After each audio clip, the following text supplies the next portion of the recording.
하나님 아버지와 주 예수 그리스도로부터 여러분에게 은혜와 평강이 충만하기를 원하노라. 이건 성경에 써 있는 말씀이에요. 로마서 또 갈라디아서 보면은 바울이 꼭 인사를 그렇게 합니다. 저도 그렇게 인사를 드립니다. 은혜와 평강이 여러분과 여러분 가정에 충만하기를 기원합니다. 오늘 이 말씀을 전하게 된 그 동기가 있습니다. 제가 2월 달에 사우디아라비아에 있는 시내산을 다녀왔어요. 보통 우리는 이제 성지순례 그러는데 이분은 순례보다 탐사 수준입니다. 찾아가야 되고 또 발견해내야 되고 또 가는 길이 평탄한 길이 아니고 그냥 광야길을 차를 타고 가는 것이고 걸어가야 되고 또 돌짝밭을 올라가야 되고 이런 탐사 수준, 탐사와 순례 길을 한 2주간 다녀왔어요. 애굽에서 그다음에 사우디아라비아로 그다음에 요르단으로 그다음에 이스라엘로 이렇게 해서 출애굽 과정을 쭉 우리는 이번에 한번 훑어봤습니다. 근데 느낀 것이 이게 그냥 신화적인 기록이 아니구나, 소설 같은 내용이 아니고 사실이구나를 느꼈어요. 그래서 추천합니다. 꼭 한번 가보시라고. 그 많은 사람들이 애굽에서 이집트에서 나와서 광야 생활을 하고 그 다음에 요단강을 건너서 약속의 땅에 들어가는 이 과정을 한번 가보는 것이 좋겠다. 그래서 오늘 이 말씀의 부제목이라 한다면은 하나님을 체험하자, 하나님을 알아가자는 겁니다. 우리가 글을 읽고 또는 책을 읽고서 아는 것도 있어요. 이건 지적인 거죠. 지적으로 아는 것이 있고 정보를 얻어서 아는 것도 있지만은 체험해서 아는 것이 더 확실한 거다. 그래서 저는 이번 광야를 다니면서 저는 내 나름대로 하나님을 체험하는 것 같다. 3,500년 전에 이스라엘 백성을 애굽에서 인도해 내시고 그 삶 속에 늘 함께 하셨던 그 능력의 하나님, 구원의 하나님을 거기서 경험할 수가 있었다. 아마 우리가 모든 것이 풍요롭고 형통하고 부족함이 없고 고통과 고난이 없고 시련이 없다면 우리 하나님을 만나기 어려워요. 언제 하나님을 만나느냐? 고난 속에 만나더라고요. 시련 속에서 만나는 거죠. 이렇게 좋은 곳에서, 이렇게 수원 시내에서 편안하게 살면서 하나님 만나는 건 조금 어렵지만은 광야 생활 속에서는 하나님을 매 순간 만나는, 날마다 만나를 줄 때 하나님을 만나죠. 날마다 메추라기를 주어 먹게 하시는 그 하나님을 날마다 만나는 거잖아요. 구름기둥, 불기둥이 날마다. 거기에 구름기둥은 이상하게 쭉 이렇게 도로처럼 이렇게 쭉 뻗어 있더라고요. 여기서 보는 구름하고 좀 달라요. 뭔가 지시하는 것 같아요. 길이 쭉 나듯이 구름이 길같이로 하늘에 뚝 떠 있어요. 이런 걸 이스라엘 백성들이 보았던 것일까 하는 그런 생각도 해보면서 출애굽한 이스라엘 백성들이 광야에서 살았던 그 40년의 흔적과 유물과 유적을 우리가 조금 보면서 탐사하면서 너무 생생하게 하나님의 살아계심을 좀 느꼈고, 이 감동을 우리 성도들과 나누고 싶어서 제가 이 출애굽을 다시 읽고 있습니다. 읽고 묵상하고, 그리고 이 의미가 뭘까? 그들이 만났던 하나님, 오늘날 우리가 만난 하나님과 동일한 하나님이신가? 이런 것도 생각해 보면서 오늘 출애굽의 하나님을 좀 만나는 시간이 됐으면 좋겠습니다. 할렐루야. 예.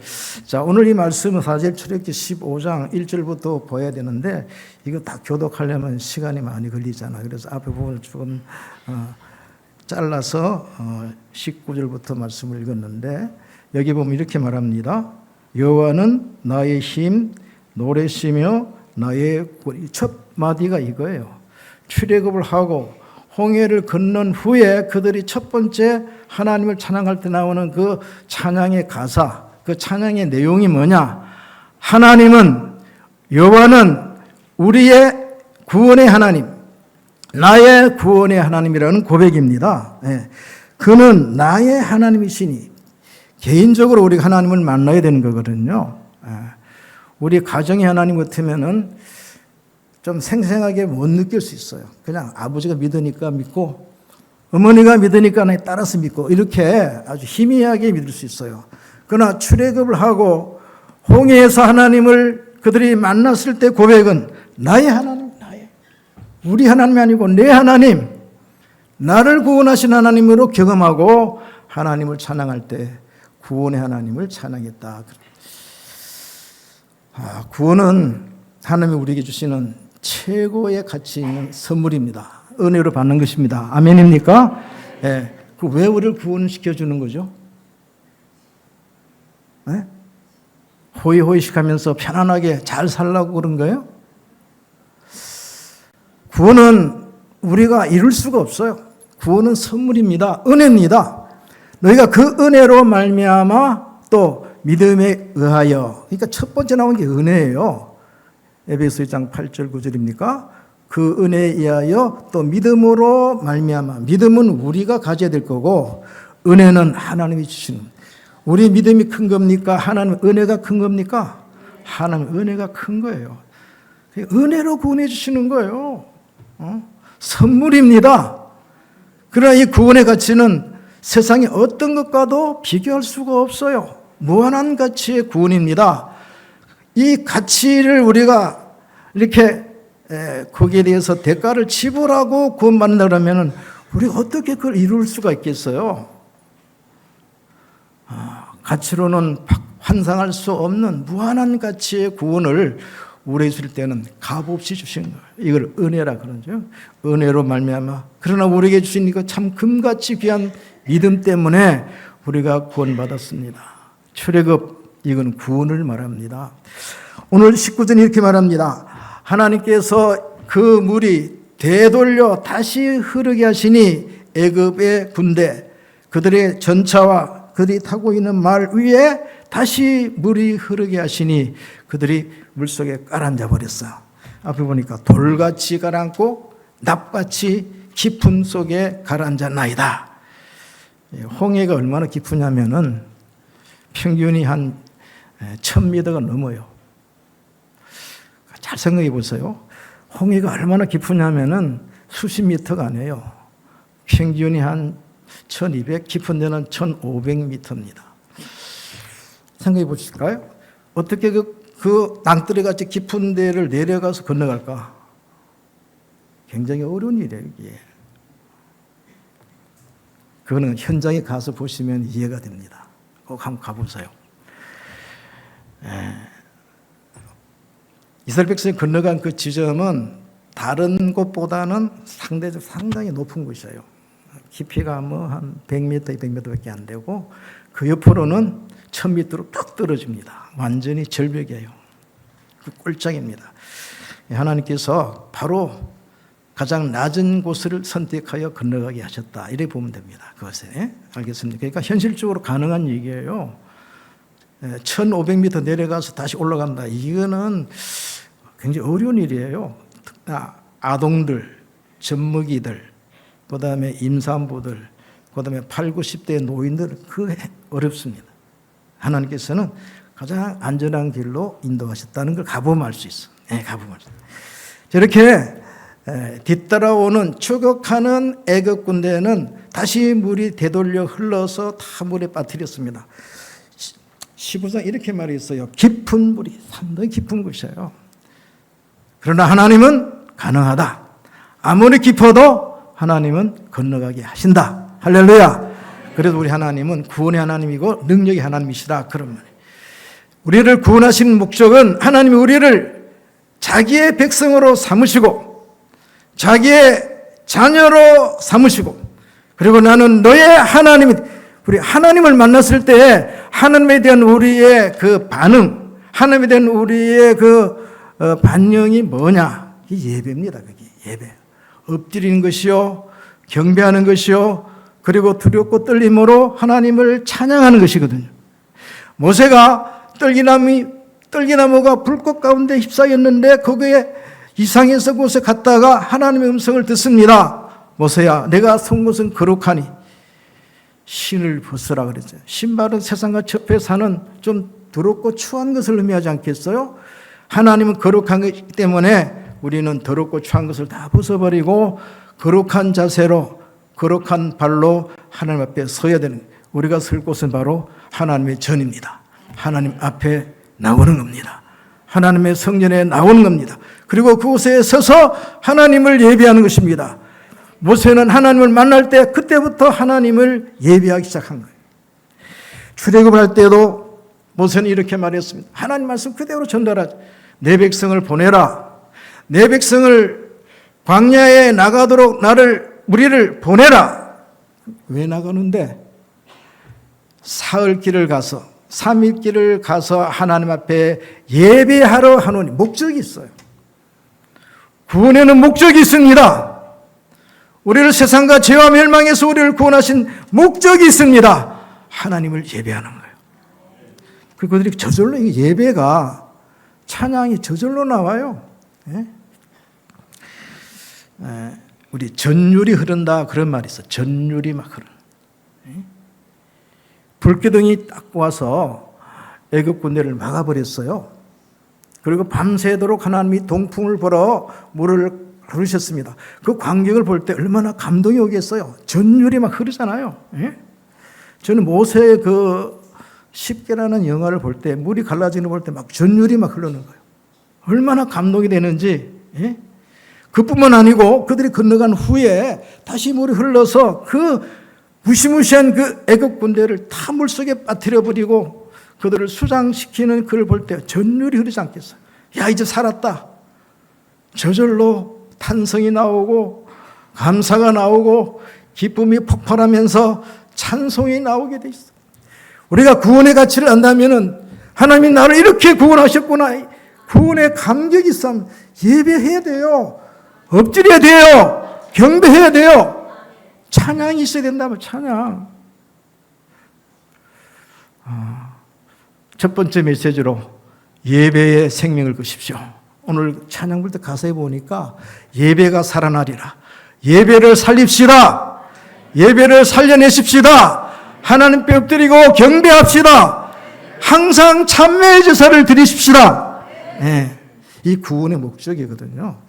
근데 이사야서 보면은 그 우상에 대한 얘기도 많이 하시면서 우상이 뭐냐? 생명이 없어요. 우상이 뭐냐? 코가 있어도 호흡을 못해요. 우상이 뭐냐? 눈이 있는데 보지를 못해요. 우상이 뭐냐? 손이 있어도 움직일 수가 없어요. 스스로 움직이를 못해요. 장인들이 깎아 만들고 칠해서 만들고 이래가지고 장인들이 못을 박아 경곡에 세운. 그러니까 우상은 움직임 생명이 없어. 그러나 하나님은 살아계셔요. 하나님은 말씀하세요. 하나님 지금도 여러분을 사랑하세요. 하나님 여러분을 인도하시고 보호하시고 공급하시고 시시때때로 우리는 또 하나님의 구원을 경험해가면서 사는 거예요. 그 하나님을 찬양하고 경배하라 그랬습니다. 그래서 하나님이 내 백성을 이렇게 창조한 것은 하나님이 이스라엘을 창조한 것은 나에게 찬양하도록 하나님을 찬양하도록 만들었다 그랬거든요. 우리 창조의 목적도 그냥 하나님께 구경하려고 만든 거 아닙니다. 하나님 만드시니 세상에서 그냥 멋있게 자유롭게 평안하게 그냥 막 살아고 준 게 아니고 우리로 하여금 하나님을 예배하도록 찬양하도록 우리를 만드신 거예요. 찬양의 목적이나 하나님을 떠나서 죄짓고 사는 그리고 잘 몰라서 우상 숭배하는 이런 과거의 삶에서 우리를 구원하신 것은 하나님을 예배하도록 그 예배가 목적이라는 거예요. 예배. 오늘 본문중에 이렇게 말합니다. 너희는 여호와를 찬송하라. 그는 높고 영화로우시도다. 그리고 이스라엘 백성들을 죽이려고 또는 잡아가려고 오는 그 애굽 군대를 멸망시키신 하나님이죠. 그래서 이 이스라엘의 구원과 그리고 애굽 군대를 멸망시키는 그 전율이 흐르는 그 굉장한 것을 보면서 구원의 하나님을 찬양하게 되는 거거든요. 여러분의 그 찬양이 이런 그 구원받을 그때 출애굽할 때 느꼈고 보았던 그것을 좀 잊혀지지 않게 그 감동을 계속 내 몸속에 간직하면서 그 마음에서 나오는 찬양과 경배와 예배가 있기를 축원합니다.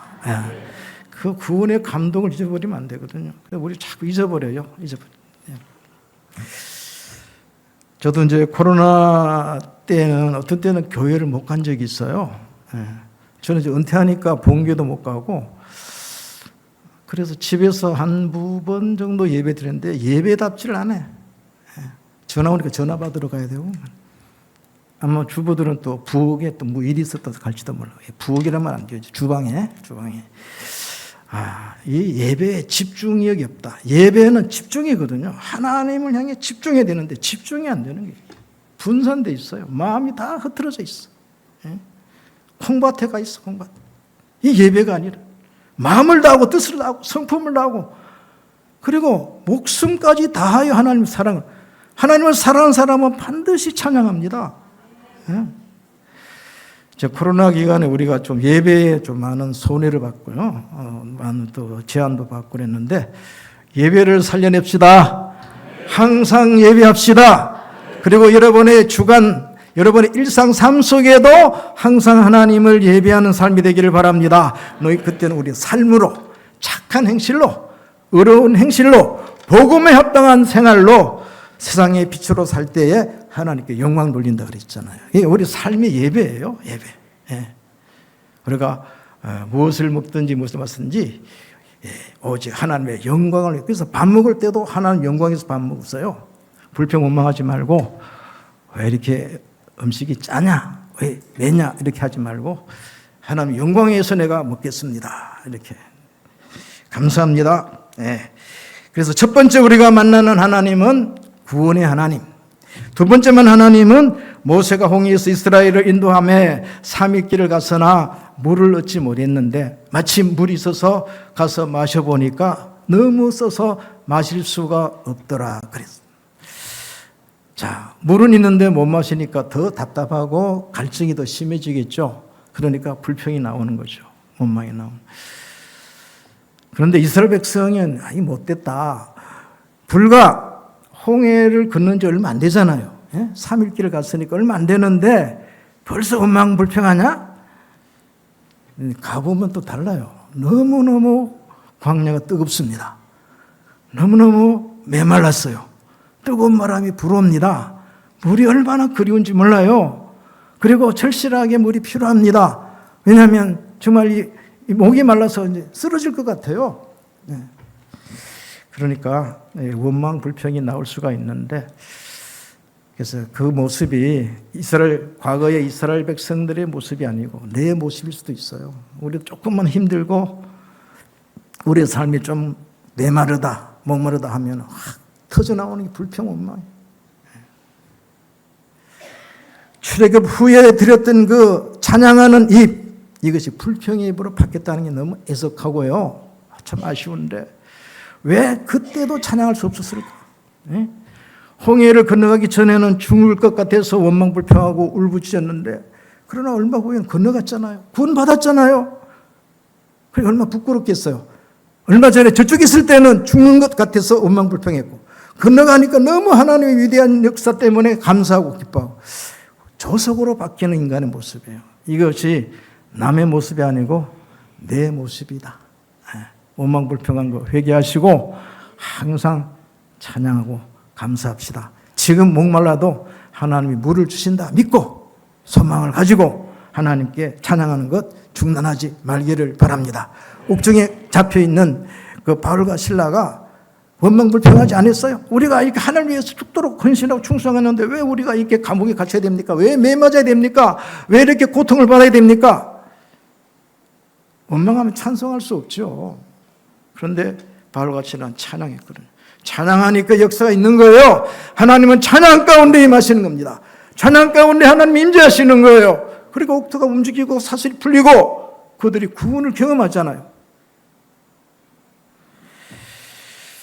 하나님은 원망 불평을 보시고 들으셨지만은 하나님은 그래도 은혜를 주시더라고. 그래도 은혜를 주셔. 모세가 참 이 암담한 때에 하나님께 기도했습니다. 하나님, 이들이 목말라서 오만불평하는데 어떻게 할까요? 도와주세요. 하나님께서 말씀하시기를 한 나무를 지시하사 그것을 물에 넣으라 그랬습니다. 그래서 모세는 그냥 순종했어요. 이것이 무슨 소용입니까? 이것이 어떻게 물을 달게 만들 수 있습니까? 그거 따지지 않고 그냥 순종하는 거예요. 하나님 말씀 주시면 그냥 순종하면 되는 겁니다. 말씀은 말씀입니다. 말씀은 능력이 있습니다. 말씀은 말씀대로 되게 합니다. 하나님은 그 말씀이라고 하잖아요. 그래서 말씀 받는 게 중요해요. 그리고 받았으면 해보세요. 순종해보세요. 지켜보세요. 그러면 이루어지는 거예요. 하나님 말씀은 능치보담이 없느니라. 하나님께서 그 쓴물을 단물로 바꾸시고 그리고 이렇게 말씀하셨습니다. 내 말을 좀 들으라. 여호와의 말을 듣고 순종하고 의를 행하라.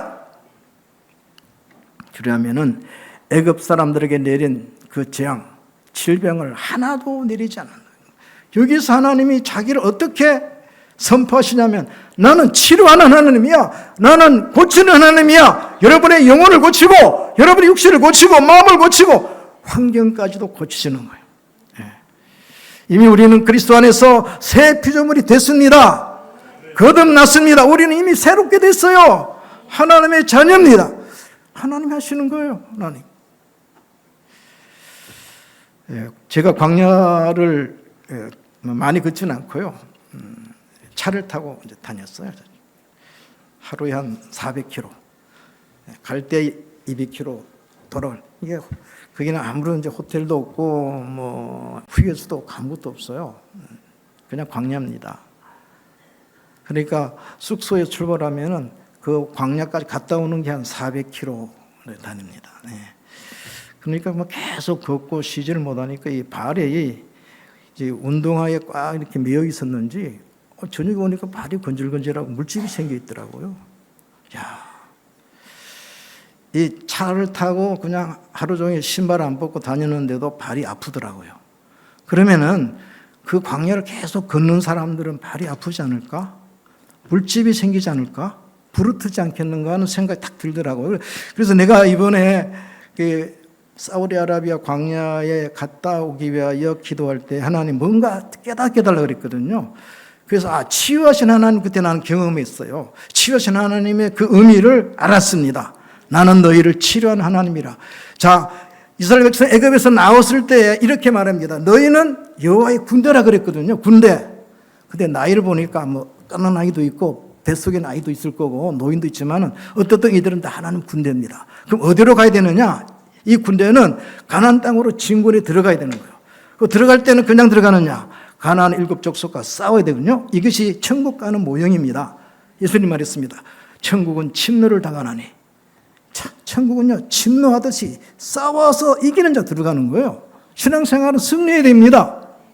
그런데 이 군대가 뛰기도 하고 기어오르기도 해야 되고 그리고 뭐 물건 들고 운반하기도 해야 되고 그러면 뭐가 튼튼해야 돼요? 다리가 튼튼해야 되거든요. 하나님이 뭐 다리만 고쳤겠습니까? 발만 고쳤겠습니까? 온몸 고치는데 그러나 딱 그 한 가지로 저는 이해가 됐어요. 발을 보호하셨구나. 발을 지켜주셨구나. 발끝에 물집 생기지 않도록 부르트지 않도록 보호하셨구나. 하나님은 치료하셨고 하나님은 예방하셨다는 걸 알았어. 저는 아주 확실히 알았어요. 하나님께서 치유를 하지 않으면 그들은 광야 생활할 수가 없고요. 광야를 갈 수도 없어요. 하나님은 치료하셔서 아주 건장한 그리고 건강한 군사같이 가나안 땅에서 진군하게 하셨다 이 말이에요. 불기둥 구름기둥이 옮길 때 그들은 가야 하잖아요. 그냥 주저앉을 수는 없거든요. 피곤하다고 앉아 있겠습니까? 가야지. 갈 수 있도록 그 발을 건강하게 하셨구나. 하나님은 치유자입니다. 지금까지 살아오면서 하나님의 치유를 많이 경험하셨을 건데 앞으로도 우리는 인생 40년, 인생 마지막까지 갈 동안은 계속 치유가 필요하거든요. 병중이 있다면 하나님이 치유해 주시기를 바랍니다.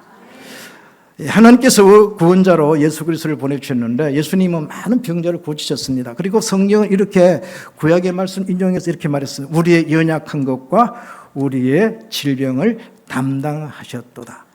예수 그리스도는 우리의 병을 담당한 주치의사예요. 주치의사. 그래서 어떤 병자가 오든지 그들이 병을 고치기 위하여 자기의 몸을 예수님께 다 의탁하면은 때로는 안수도 하시고 때로는 침을 뱉어 진흙을 일으키기도 하시고 뭐 안수도 하시고 때로는 귀신을 명령을 쫓아내기 어떻든 여러 가지 방법으로 예수님은 치유하셨어요. 그분은 여러분의 병, 여러분의 연약함까지 담당하신 여러분의 의사입니다. 그 예수님의 치유가 계속 있을 것입니다. 오랜 병 중에 낙심하지 말고 끝까지 치유하신 하나님, 치료하시는 예수님을 의지하시길 바랍니다. 그래서 여러분의 삶이 좀 건강하기를 바랍니다.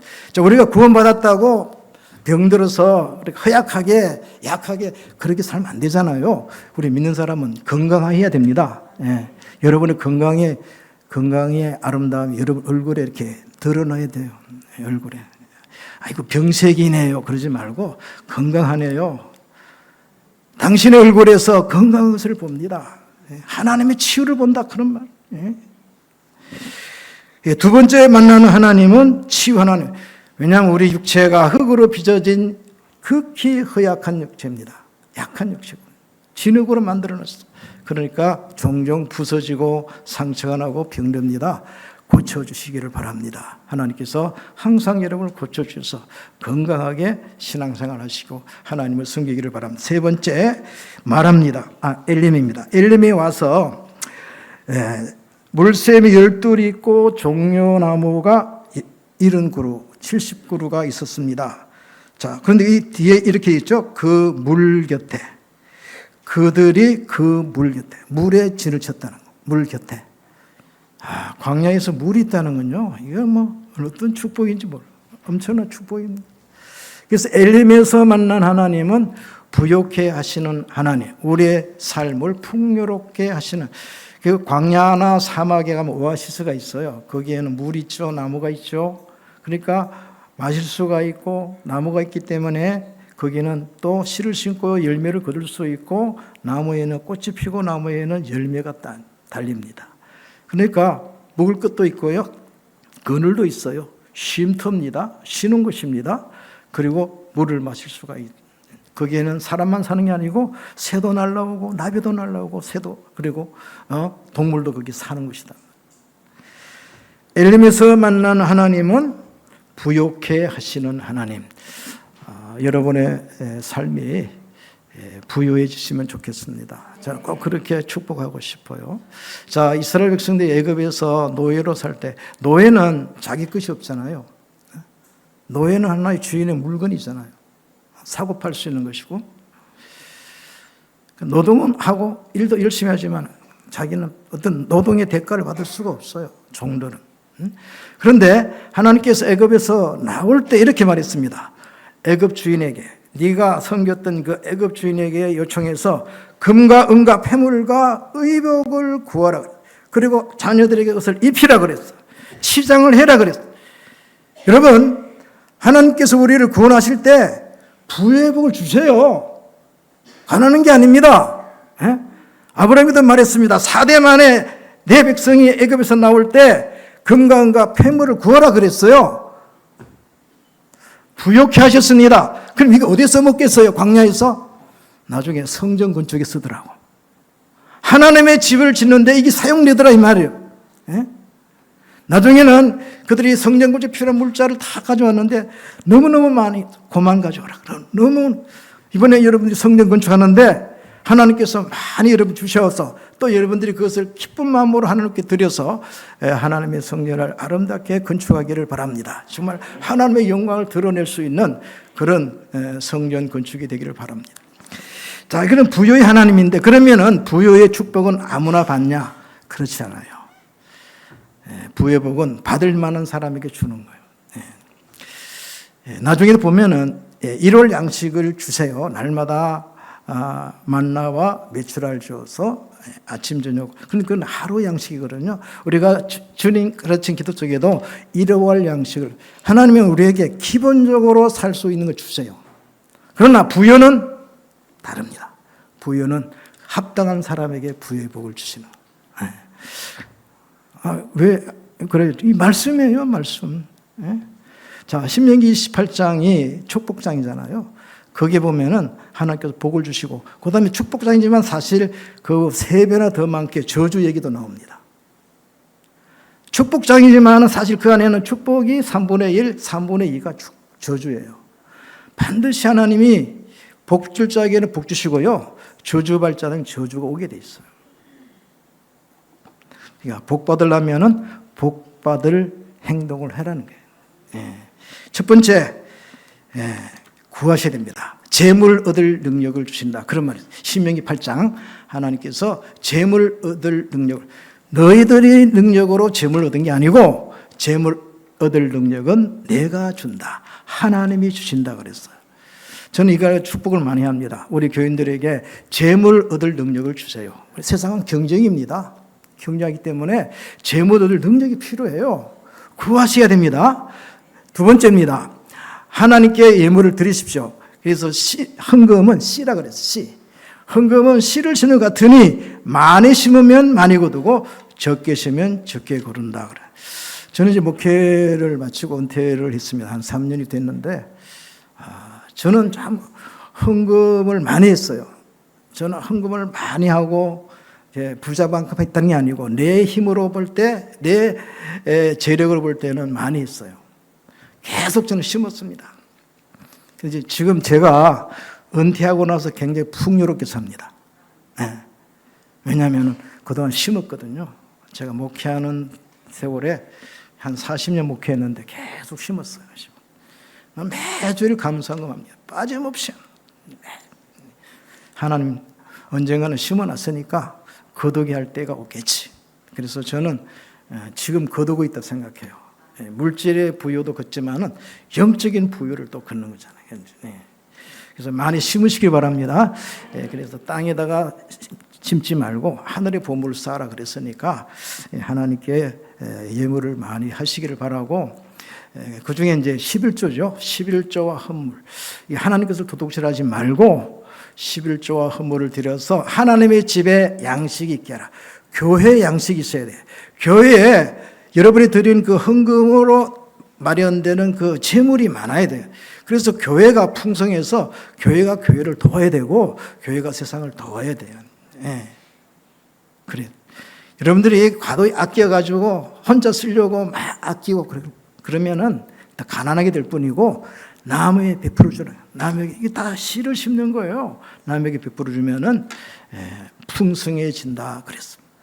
그리고 마지막으로는 하나님의 성전을 건축하라고 학교 선자가 막 독려하고 격려하면서, 자, 너희가 하나님의 성전을 짓기 위하여 지대를 놓을 때 봐라. 얼마나 하나님께서 복을 많이 주시는지 알게 될 것이다. 이번 성전 건축은 영적인 부여와 재물의 부여를 얻는 기회입니다. 성전 건축한 교회는 대부분 교인들이 건축 후에 다 복받아요. 근데 그거는 제가 많이 봤고 또 경험한 바 그대로입니다. 이번 기회에 여러분들이 성전 건축에 참여해서 하나님께서 주시는 그 부여의 복을 다 경험하기를 축원합니다. 그래서 마지막 이제 말씀을 맺으면서, 하나님은 첫째 구원의 하나님으로 경험하라. 두 번째 하나님은 치료하신 하나님으로 경험하라. 세 번째 하나님은 우리를 부욕해 하시는 하나님으로 경험하라. 우리 모든 서북교회 성도님들, 또 여러분의 가정에, 여러분의 자녀에, 또 여러분의 모든 사업에 하나님의 부욕해 하는 축복 있기를 축원합니다.